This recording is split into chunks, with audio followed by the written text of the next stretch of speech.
네, 오늘 이 시간에는 하나님을 향한 신뢰의 고백이라는 제목으로 시편 3편의 말씀을 나눕니다. 오늘 말씀을 통해서 우리 동산교회 모든 성도님들에게 하나님을 향한 신뢰의 고백이 가득하기를 예수님의 이름으로 소망합니다. 저는 오늘 말씀을 나누기에 앞서 우리 성도님들께 한 가지 질문을 드리고 싶습니다. 혹시 이 자리에 나오신 성도님들께서는 각자의 삶 속에서 어떤 고민을 갖고 계시나요? 내 힘으로 해결할 수 없는 그런 문제와 갈등, 또 그런 고민들을 안고 살아가시는지 질문을 드리고 싶습니다. 어떤 분들은 비교적 평안한 날을 보내시겠지만 또 어떤 분들은 힘들고 어려운 시간을 보내시는 분들이 계실지도 모르겠습니다. 자, 그럼 오늘 이 시편을 쓴 다윗의 상황은 어떠했을까요?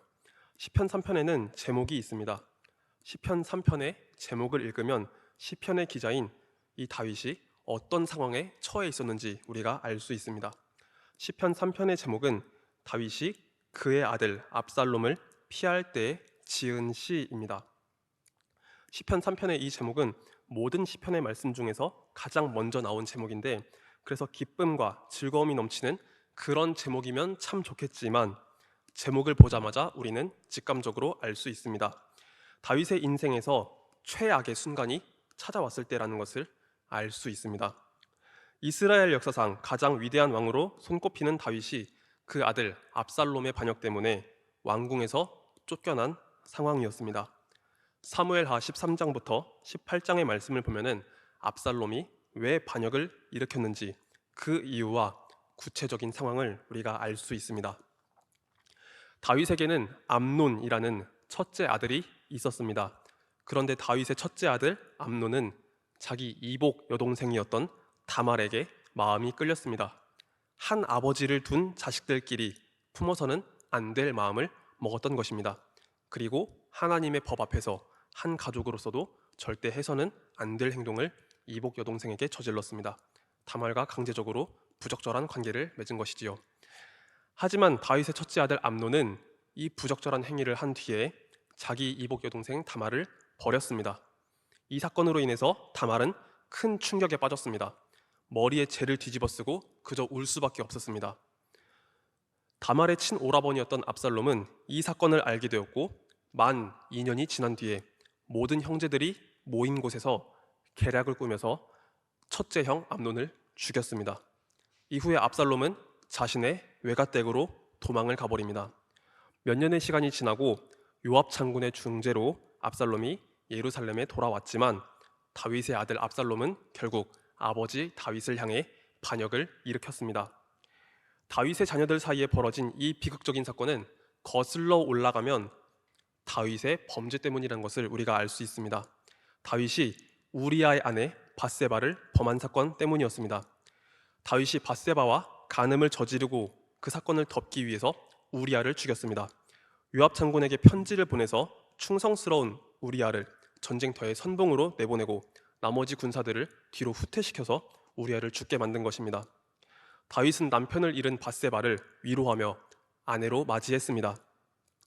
겉으로 보기에는 이 사건은 고대 사회에서 남편을 잃은 부하 장수의 아내를 품어준 것으로 보이지만, 그러나 실상은 다윗이 자신의 간음을 덮기 위해서 자기 부하 장수를 살인 교사하고 그 아내를 취한 행동이었습니다. 그러나 사람들은 몰라도 하나님은 아셨습니다. 다윗이 얼마나 끔찍한 죄를 저질렀는지 하나님은 모두 다 아셨습니다. 그래서 나단 선지자를 보내서 다윗이 죽어 마땅한 사람이라는 것을 일깨워 주셨습니다. 다윗은 선지자의 말을 듣고 회개했습니다. 그러나 하나님은 그 회개를 받으셨지만 죄에 대한 징계로서 칼이 내 집에서 떠나지 않을 것이라고 말씀을 하셨습니다. 그 결과 다윗은 아들 압살롬에게 반역을 당한 것이었습니다. 다윗의 범죄로 인해 시작된 이 상황은 어쩌면 다윗이 인간으로서 맞이할 수 있는 가장 수치스러운 순간이었습니다. 다른 사람도 아니고 자식이 나를 향해 칼을 겨눈다는 건 부모로서 너무나 부끄럽고 수치스러운 상황입니다. 다윗의 가장 큰 적대자였던 사울 왕도 다윗의 장인이긴 했지만 그와 직접적으로 핏줄이 연결된 사람은 아니었습니다. 또 여러 나라들이 다윗을 대적하여 쳐들어올 때도 다윗이 위기의식을 느끼긴 했지만 그들과 다윗 사이에 직접적인 연관은 없었습니다. 하지만 다른 사람도 아니고 친자식이 부모를 향해 칼을 겨누고 반역을 저질렀습니다. 이때 다윗이 얼마나 큰 아픔을 겪었을까요? 그리고 상황은 여기서 끝나지 않습니다. 자기 아들마저 자기를 버린 상황에서 얼마나 수많은 사람들이 다윗에게 등을 돌렸을까요? 오늘 본문을 살펴보면 다윗의 대적들이 너무나 많았다는 걸 우리가 알 수 있습니다. 1절과 2절의 말씀을 같이 읽도록 하겠습니다. 여호와여, 나의 대적이 어찌 그리 많은지요. 일어나 나를 치는 자가 많으니이다. 많은 사람이 나를 대적하여 말하기를 그는 하나님께 구원을 받지 못한다 하나이다. 아멘. 1절과 2절에서 많다라는 단어가 반복해서 등장합니다. 다윗의 대적, 다윗을 노리는 사람들이 정말 많았습니다. 평소에는 다윗 아래에서 충성을 맹세했던 사람들이 이제 다윗에게 등을 돌렸습니다. 다윗의 모사를 맡고 있던 아히도벨이라는 사람은 압살롬이 반역을 일으키자 다윗을 떠나 압살롬의 편에 붙었습니다. 밧세바의 조부였던 아히도벨은 아마 다윗의 범죄 때문에 불만을 품고 반역에 가담했는지도 모르겠습니다. 어쨌든 아히도벨은 굉장한 지략가로서 다윗을 죽이려는 계책을 압살롬에게 내놓았습니다. 또 사무엘하 15장 12절에서는 압살롬에게 돌아오는 백성이 많았다라고 합니다. 평소에는 다윗의 통치 아래 태평한 날을 누리던 그 백성들이었습니다. 하지만 다윗의 통치에 문제가 생기자 그를 지켜주기보다는 오히려 다윗을 버렸습니다. 이런 모습을 볼 때 우리 인간이 얼마나 연약한 존재인지 알게 됩니다. 평소에는 나와 좋은 관계를 맺고 있던 사람도 내가 힘이 없어지고 또 나에게 문제가 생길 때 나를 버리고 떠나갈 수 있습니다. 결국 사람의 관계라는 것도 하나님께서 지켜주시지 않으면, 주께서 지켜주시지 않으면 얼마든지 흘러가 버릴 수 있는 것입니다. 평소에는 나에게 호의를 베풀 거라고 생각하지만 위기가 다가오면 내 곁에 몇 사람이 남아있을지 우리는 장담하지 못합니다. 이럴 땐 차라리 떠나가기만 하면 다행입니다. 왜냐하면 등을 돌린 그 사람이 나를 향해 손가락질하고 비방할 수도 있기 때문입니다. 우리 2절 말씀을 한번 같이 볼까요? 2절 말씀에서 대적들이 하는 말은 다윗에게 더 큰 충격을 줍니다. 개역개정 성경에서 2절 말씀을 보면 많은 사람이 나를 대적하여 말하기를 이라고 되어 있습니다. 그런데 히브리 원문 성경을 보면 대적하여라는 말은 없습니다. 대신 이 원문을 직역하면 이렇게 직역할 수 있습니다. 많은 사람들이 내 영혼에 말하기를. 즉 수많은 사람들이 다윗의 심령을 향해 이렇게 말을 했다는 겁니다. 그에게는 하나님의 구원이 없을 거야. 제가 이렇게 말씀을 드리는 것이 여러분들께는 몸이 건조하게 들리실지 모르겠지만 한번 이 상황을 상상해 보시기 바랍니다. 자식도 나를 버렸습니다. 내 곁에 있는 사람들도 나를 떠나갔습니다. 수많은 대적들이 내 심령에 비수처럼 꽂히는 말을 합니다. 너는 하나님께 구원을 받지 못할 거야. 너는 하나님께 버림받았어 라는 이야기를 들은 겁니다. 만약 우리가 이 말을 듣는다면 우리의 마음은 찢어져 버릴 겁니다. 인생의 위기가 찾아오고 수많은 사람들이 날 떠나도 그래도 적어도 하나님만큼은 우리의 피난처가 되시고 우리가 의지할 수 있는 유일한 분이십니다. 눈물 날 일 정말 많은 세상에서 그래도 하나님께서 계신다면 내 영혼이 위로를 받고 하나님의 그 선하신 뜻 안에 구원받을 것을 기대하게 됩니다. 하지만 하나님께도 버림받는 인생이라면 우리는 이제 어떻게 해야 할까요? 하나님께 버림받는 인생이 된다면 우리는 그 어디서도 구원을 찾을 수 없습니다. 내 상황이 비참할 때, 내 심령이 곤고할 때 이런 말을 들으면 우리의 마음은 무너져 버립니다. 내가 괜찮을 때는 이런 말을 쉽게 넘길 수 있겠지만 내가 연약하고 내가 힘이 없을 때 우리는 이런 소리에 더 민감하게 반응합니다. 대적 원수 마귀가 우리를 조롱하는 것 같은 이런 소리에 우리는 믿음의 뿌리마저 흔들릴 수 있습니다. 오늘날 교회에 나오는 수많은 사람들이 평소에는 하나님을 믿고 하나님을 신뢰한다고 말하지만 인생의 위기가 찾아오고 신앙의 위기가 찾아올 때 하나님께서 정말 살아계시는가? 하나님께서 계시는데 왜 나에게 이런 일이 있는가? 라고 의문을 가집니다. 그래서 믿음에 방황을 합니다. 더러는 하나님을 떠나서 세상으로 돌아가려고 합니다. 믿음의 기초가 든든하지 않은 사람은 그렇게 주님을 떠나버립니다. 하지만 성경은 우리에게 어떻게 말씀하고 있을까요? 이 상황에서 시편의 기자 다윗은 어떤 선택을 하는지 바라보기 원합니다. 다윗은 여기서 중대한 결정을 내립니다. 다윗은 고통과 아픔 속에서도 하나님을 찾고 하나님을 신뢰했습니다. 오늘 본문 3절과 4절의 말씀을 우리 같이 읽도록 하겠습니다. 여호와여, 주는 나의 방패시요 나의 영광이시요 나의 머리를 드시는 자이시니이다. 내가 나의 목소리로 여호와께 부르짖으니 그의 성산에서 응답하시는도다. 아멘. 다윗은 자기가 처한 상황과 정반대의 고백을 합니다. 3절 말씀을 보면 위기 속에서도 하나님께서 나의 방패, 나의 영광, 나의 머리를 드시는 자라고 선포합니다. 여러분, 이 고백은 굉장히 역설적이지 않습니까? 겉으로 볼 때는 하나님께서 일하시는 그 상황이 내 눈앞에 당장 보이진 않습니다. 오히려 수많은 대적자들이 내 눈앞에 보이고 나를 향해 비방하는 소리들만 들립니다. 하지만 상황과 관계없이 다윗은 하나님을 자신의 보호자로 고백합니다. 저는 다윗의 이 고백이 얼마나 절실한 고백이었는지 나눠보고 싶습니다. 다윗이 가진 그 믿음을 전달해 보기 위해서 그가 처한 상황과 연관지어서 3절의 말씀을 제가 다시 읽어보겠습니다. 하나님, 대적들은 칼을 들고 나를 향해 오지만 하나님은 저를 지켜주시는 방패이십니다. 하나님, 저는 지금 왕궁에서 쫓겨나 비참한 신세가 되었지만 하나님은 저의 영광이십니다. 하나님, 원수들은 제 목을 노리지만 하나님은 저의 머리를 들어주시는 분이십니다. 다윗은 지금 자기 상황과 전혀 맞지 않는 고백을 합니다. 상황적으로 보면 다윗에게는 밑으로 떨어질 일만 남았습니다. 그러나 다윗은 자기 상황과 정반대의 고백을 했습니다. 왜냐하면 하나님께서 신실하시기 때문입니다. 비록 주님께서 그의 죄에 대해 징계하셨을지라도 하나님은 여전히 신실하시기 때문에 다윗은 하나님께서 지켜주실 것을 고백할 수 있었습니다. 그렇습니다. 믿음이란 것은 우리 눈에 보이는 것을 믿는 게 아닙니다. 믿음은 지금 당장 우리 눈으로 보이진 않지만 하나님의 살아계심과 하나님의 성품을 인정하고 신뢰하는 겁니다. 우리는 위기 속에서도 곤란한 상황 속에서도 우리의 보호자 되시는 주님을 의지해야 합니다.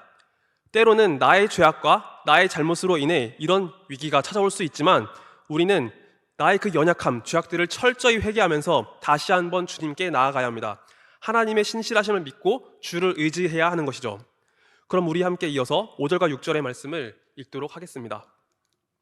내가 누워 자고 깨었으니 여호와께서 나를 붙드심이로다. 천만인이 나를 애워싸 진친다 하여도 나는 두려워하지 아니하리이다. 아멘. 보통 일반적으로 죽음을 앞두고 있는 사람들은 평안함을 누리지 못합니다. 죽음을 앞둔 죄인들은 죽음이 다가오기 전에 정말 많이 불안해합니다. 그리고 오늘날의 현대인들 역시 이런 불안함에 많이 노출되어 살아갑니다. 저는 설교를 준비하면서 뉴스 기사를 검색해 보았는데요. 서울 시민들의 절반은 이런 불안함, 우울함, 불면증 등에 시달리며 살아간다고 합니다. 왜 이런 정신적인 어려움을 경험하는가 조사해 볼 때 자신이 처해 있는 그 상황 때문에 정신적으로 굉장히 피폐해져 있다고 합니다. 결혼이나 취업, 경제적인 상황 등 여러 가지 요인들로 인해서 정신적으로 압박을 받고 있다고 합니다. 그리고 경제적으로 부유한 사람이라고 해서 더 나은 것도 아닙니다. 그들 중에 일부는 이미 많은 스트레스를 받고 있고 외상후 스트레스 장애나 알코올 사용 장애를 경험하고 있다고 합니다. 이처럼 오늘날 많은 사람들이 불안함에 시달리며 살아가고 있습니다. 그렇다면 오늘 본문에서 다윗은 어떠할까요? 수많은 사람들이 자기 목숨을 노리는 상황 가운데 있습니다. 원수들이 자기 생명을 노리고 찾아오고 있습니다. 그러나 너무나 이상하게도 다윗은 평안해 보입니다. 5절과 6절 말씀에서 우리는 죽음을 앞둔 사람의 모습으로 다윗을 바라볼 수 없습니다. 마치 그는 아무런 문제가 없는 사람처럼 평안하게 눕고 자고 깨었다라고 말합니다. 다윗이 죽음의 위기 속에서 평안함을 느낄 수 있었던 이유는 바로 하나님께서 자신을 붙드셨기 때문입니다. 여러분, 우리 인간은 자기 스스로 구원할 만한 능력도 힘도 그런 자격도 없는 존재입니다. 시편의 기자 다윗은 밧세바를 범한 그 죄악으로 인해서 압살롬의 반역을 당했기 때문에 그는 자기 스스로 구원받을 만한 어떠한 자격도 없는 죄인이었습니다. 하지만 다윗은 평안함을 누리고 있고 생명의 구원을 받을 수 있는 그 이유를 자신에게서 찾지 않았습니다. 그는 하나님께서 그 이유를 하나님으로부터 그 이유를 찾았습니다. 그렇습니다. 하나님 앞에 죄인된 우리 모두는 스스로 그 어떠한 것으로 인해 구원받을 만한 자격이 없는 존재입니다. 하나님의 공의로 다스림을 받는다면 우리는 징계에서 끝나는 것이 아니라 죽음의 형벌 가운데 던져져야 하는 사람들입니다. 죽음의 공포로 인해 불안해하고 떨며 마음이 흔들려야 합니다. 하지만 하나님은 그 택하신 자녀를 버리지 않으십니다. 때로는 우리를 연단시키실 수 있습니다. 그리고 징계하실 수도 있습니다. 하지만 하나님께서 우리를 버리시지 않으시기 때문에, 주님의 손이 우리를 붙잡고 계시기 때문에 우리는 주를 의지할 수 있습니다. 그래서 우리는 시편의 기자인 이 다윗이 고백하는 것처럼 주님을 바라봐야 합니다. 어떠한 위기 속에서도 믿음을 잃지 않고 나를 붙드시는 그 하나님의 손을 의지하고 살아가야 하는 것입니다. 그럼 우리 이제 마지막으로 시편 3편 7절부터 8절의 말씀을 같이 읽어보도록 하겠습니다. 여호와여 일어나소서, 나의 하나님이여 나를 구원하소서. 주께서 나의 모든 원수의 뺨을 치시며 악인의 이를 꺾으셨나이다.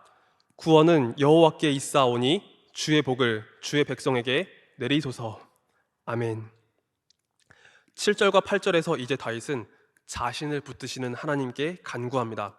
이제 하나님께서 일어나셔서 이 모든 상황에서 자신을 건져주시기를 간구합니다. 다윗이 하나님께 간구할 수 있었던 이유는 하나님께서 이미 예전에 그에게 베풀어 주신 은혜가 있었기 때문입니다.